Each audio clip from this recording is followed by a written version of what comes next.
lamun ieu Astra Cinga nuju ngalamun sedengkeun ieu Dawala nuju nyusul-nyusulan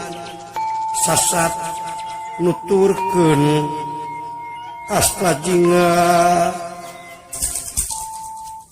rek naon maneh nuturkeun urang euy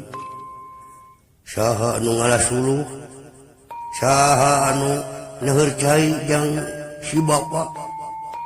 na ari maneh Dawala teu ngarti keur mah urang geus ngomokot ku dosa nari maneh kana nuturkeun dewe kumaha ieu teh Dawala cing atuh ulah nuturkeun dewe dewek mah ieu lamun teu kieu mah moal teh ka ngejat moal teh bisa ninggalkeun maneh Dawala tapi na ieu hate Dawala akad urang teh malang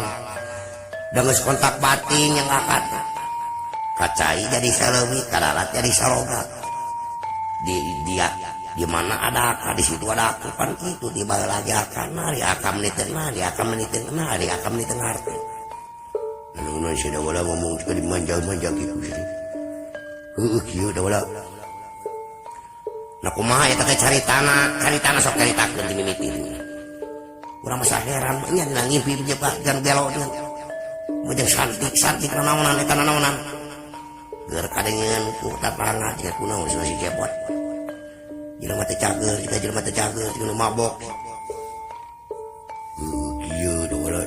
mun moal ngarasakeun Dawala moal ngarasakeun aing keur jatuh cinta Dawala bayangkeun dina impian teh kieu aduh kakang nuju naon aa nuju naon aa bang Astra Cinga nuju naon cek saha eta teh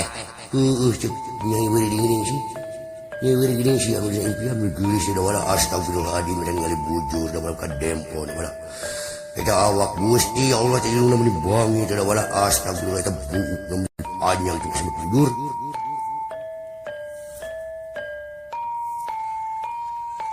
oh benar eta teh ngimpi teh aing mau dibaga kieu dina taman anu indah Dawala taman anu marga mahligai impian Dawala paduduaan jeung wiri geuning sih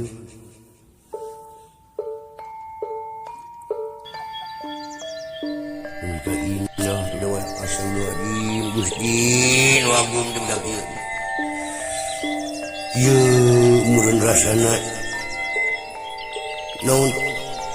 cinta pertama teh kieu meureun hayang gerak panggih di manehna si sayang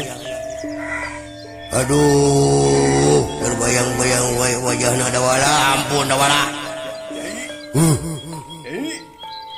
akhirnya sok istighbar gas coba istighbar kak kebejan bisi